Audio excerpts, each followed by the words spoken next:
ถ้าพอร์ตแตกเจ้าจะแก้พอร์ตแบบใดอยากรู้วิธีการรับมือตอนพอร์ตแตกสำหรับการเช็ดเนาะบ่มีเพิ่นที่ว่าจีบ่เคยพอร์ตแตกเลยแน่นอนซูซี่ก็เป็นหนึ่งในนั้น ถ้าหากว่าเวลาที่ซูซี่พอร์ตแตกนะบ่ว่าจะเป็นพอร์ตน้อยพอร์ตเยอะเนาะจำนวนเงินหลายหรือน้อยก็อย่าทุกเทื่อที่แตกแล้วแม่นซูซี่จะบ่เสียเงินไปฟรีเนาะซูซี่จะได้ความรู้กลับมาเนาะแล้วก็จะได้ประสบการณ์ได้ความจื้อจำได้ความลาภจำเสมอเนาะเวลาที่พอร์ตแตกสมมุติว่า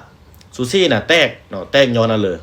ย้อนช่วงตลาดบ่โอเคแล้วฟื้นเช็ดบ่หรือว่าย้อนได้กำไรตามเป้าแล้วเฮาบ่เซาแล้วมันจะมีหลากหลายเนาะหลากหลายสาเหตุแต่หลักๆมันขึ้นกับตัวเฮาเองนะทุกคนเนอะถ้าหากว่าพอแตกย้อนถึกช่วงตลาดบ่โอเคแล้วเฮาไปฟื้นเช็ดย้อนนั่นเลยก็ย้อนเฮาเองเนาะเฮาสามารถเลือกเช็ดได้ว่าเจ้าสิเลือกเช็ดในช่วงแบบเลยตลาดโอเคเจ้าจึงเช็ดก็ได้ถึกตามช่วงที่เจ้าถนัดเจ้าจึงเช็ดก็ได้เนาะเนาะหลักๆมันเป็นย้อนเฮาเนาะแล้วถ้าหากว่าเช็ดได้กำไรแล้วเจ้าบ่หยุดย้อนนั่นเลยย้อนเจ้าบ่มีระเบียบวินัยบ่มีการวางแผนดีๆเนาะอันนี้ ซูซี่ย้ำเสมอว่าก่อนที่เราจะเข้ามาเชียดนะเราต้องมีการวางแผนเนาะบริหารการเงินแนวเลยแล้วเราตั้งเป้ากำไรแนวเลยจะลดความเสี่ยงเนาะแล้วก็จัดการบริหารความรู้สึกตัวเองแนวเลย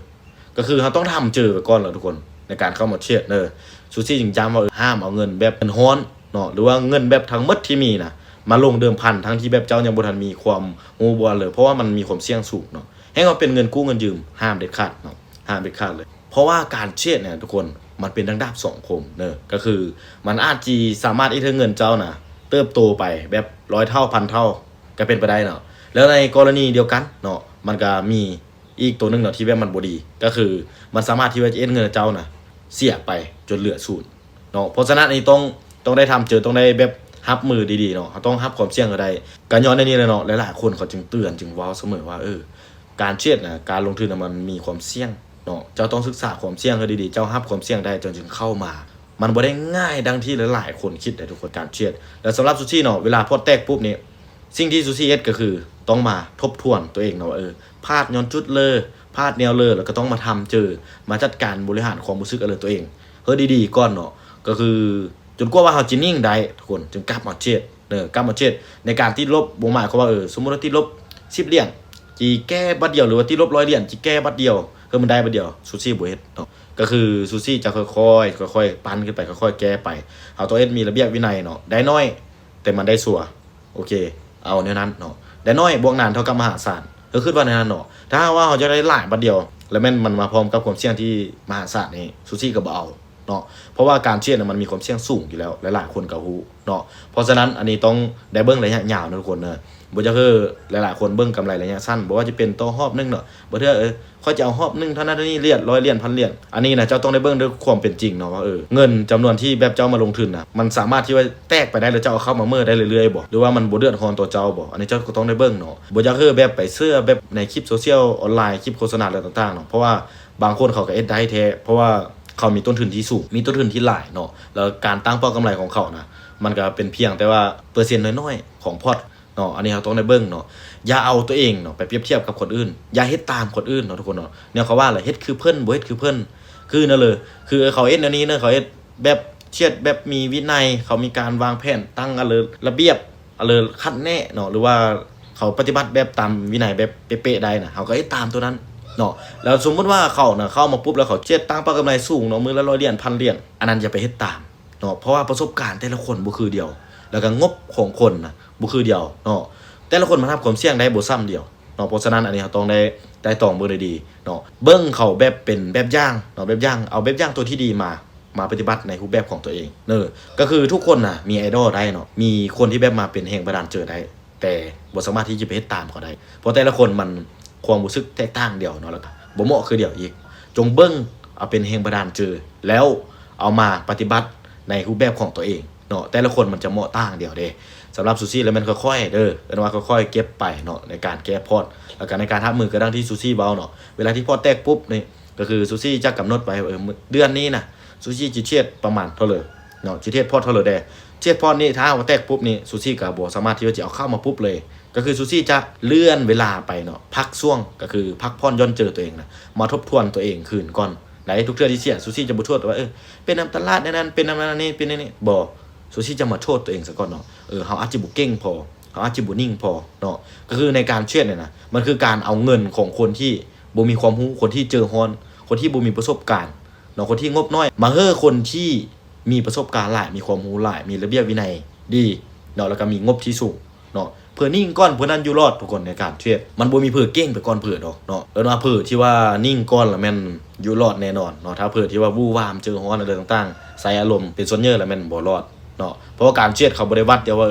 มื้อนี้เจ้าสร้างกำไรได้หลายซ้ำเลยหรือว่าเพื่อสร้างกำไรได้หลายกว่าเนาะแล้วว่าเขาวัดอยู่บนว่าอยู่ระยะยาวนะมันเพื่อมีกำไรเนาะมันเพื่ออยู่รอดถ้าว่าเจ้าน่ะบ่โฟกัสบ่เบิ่งระยะยาวนะมื้อนี้เจ้าอาจสิสร้างกำไรได้เนาะ100เหรียญ1,000เหรียญแต่มื้ออื่นเจ้าอาจสิเสีย 2,000 เหรียญ 3,000 เหรียญก็เป็นไปได้เนาะโซว่าจีมาแบบค่อยๆเก็บอันได้น้อยแต่ว่ามันซัวเนาะหรือว่ามันลดความเสี่ยงลงได้เบิ่งระยะยาวเจ้ายังมีกำไรอยู่พอเจ้าบ่แตกเพราะแง่การลงทุนน่ะต้นทุนน่ะมันสำคัญที่สุดทุกคนหลายคนเข้ามาแล้วมันมุ่งหวังหาแต่สิ่งที่แบบตาเบิ่งบ่เห็นก็คือกำไรจนลืมเบิ่งข้ามสิ่งที่ตัวเองมีอยู่ก็คือต้นทุนนั่นเองเนาะจงศึกษาดีๆนะทุกคนเนาะเพราะว่าในแง่การลงทุนนี่ต้นทุนมันสำคัญบ่แม่นว่ายามเลยก็จิไปค่อยหาแบบกำไรตลอดถามว่ากำไรสำคัญบ่ก็สำคัญแต่ว่าต้นทุนสำคัญกว่าเนาะต้นทุนเจ้าน่ะถ้าว่าเจ้าเอ็ดพอร์ตแตกหรือว่าเสียไปแล้วมันเจ้าสิสามารถที่เอาเข้ามาเรื่อยๆบ่เจ้าต้องได้คิดเนาะทุกคนเนาะถ้าว่าเจ้าบ่สามารถที่ว่าจะเอาเข้ามาเรื่อยๆมันยังเป็นเงินจำนวนที่แบบเจ้าเครียดแล้วเจ้าตื่นเต้นเจ้าเครียดแล้วเจ้าแบบกดดันอยู่แล้วมันต้องได้ทบทวนเลยทุกคนต้องได้ทบทวนคืนเนาะเจ้าต้องได้ทบทวนคืนแล้วล่ะแล้วการเครียดเนี่ยนะถ้าหากว่าเจ้าน่ะจิเครียดแบบมันได้กำไรแท้ๆน่ะเจ้าต้องซิวให้ได้เนาะคันตามเลยที่แบบเจ้าเครียดออเดอร์เลยแล้วเจ้ายังตื่นเต้นยังแบบว่าเจอเต้นแฮงแบบหุ่นหนอยู่นะแม่นแสดงว่าเจ้าโอเวอร์เครียดอยู่เนาะก็คือเจ้ายังรับความเสี่ยงบ่ได้ถ้าว่าเจ้ารับความเสี่ยงได้เจ้าเครียดเจ้าต้องซิวแน่นอนเจ้าซิวแล้วแบบกำไรมันจะมาเองเนาะเครียดแบบสบายๆเนาะเครียดพอเฮาตัวเองอยู่รอดอย่าคิดว่าเครียดเฮารวยเนาะเพราะว่าบ่มีเผยที่ว่าจิมันรวยได้ในระยะเวลาสั้นบ่ว่าจะเป็นวงการการเครียดหรือว่าวงการธุรกิจอันอื่นเนาะต้องเบิ่งระยะยาวเครียดแล้วตัวเองอยู่รอดซะก่อนแล้วก่อนที่เจ้าจะเข้ามาเครียดน่ะเจ้าก็ต้องได้ศึกษาดีๆเนาะเพราะว่าธรรมชาติน่ะมันบ่ให้คนเฮาสร้างรายได้กับสิ่งที่เฮาบ่ฮู้สิ่งที่เฮาบ่มีประสบการณ์เนาะเจ้าบ่สามารถที่จะหาเงินได้กับสิ่งที่เจ้าบ่มีความรู้เด็ดขาดนะบ่ว่าแต่จิเวียกงานวงการเนาะถ้าว่าวงการการเครียดเนี่ยน่ะเจ้าเข้ามาแล้วเจ้าจิแบบเปลี่ยนแปลงเลยเจ้าจิเครียดก็ยังบ่สามารถสร้างกำไรได้ยังเสียเงินยังติดลบอยู่ข้อยแนะนำให้เจ้าออกไปเฮ็ดอันอื่นเนาะเพราะว่าแต่ละคนมันเหมาะบ่คือเดียวนะทุกคนบ่หมายความว่าเขาเฮ็ดได้แล้วเฮาจะเฮ็ดได้หรือว่าเฮาเฮ็ดได้แล้วคนอื่นจะเฮ็ดได้มันบ่หมายความว่านั้นเนาะก็คือแต่ละคนมันเหมาะบ่คือเดียวแล้วก็ทุกวงการน่ะมันจะมีคนที่อยู่จุดต่ำสุดแล้วก็จุดสูงสุดเสมอเนาะวงการการเครียดคือเดียวเนาะทุกวินาทีน่ะมันจะมีทั้งคนได้แล้วก็คนเสียเนาะถ้าว่ามีคนได้หมดตลาดน่ะเจ้าของแพลตฟอร์มเขาจะเอาเงินเกินมาจ่ายให้เฮาแม่นบ่ทุกคนต้องได้คิดอันเดียวเนาะว่าเขาจะเอาเงินคนที่เสียมาให้คนที่ได้มันจะเป็นลักษณะเป็นแบบนั้นเนาะแต่ความเป็นจริงก็คือ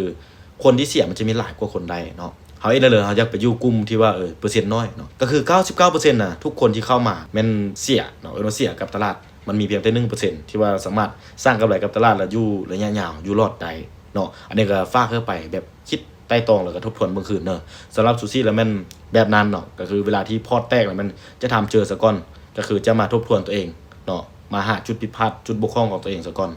แล้วกลับไป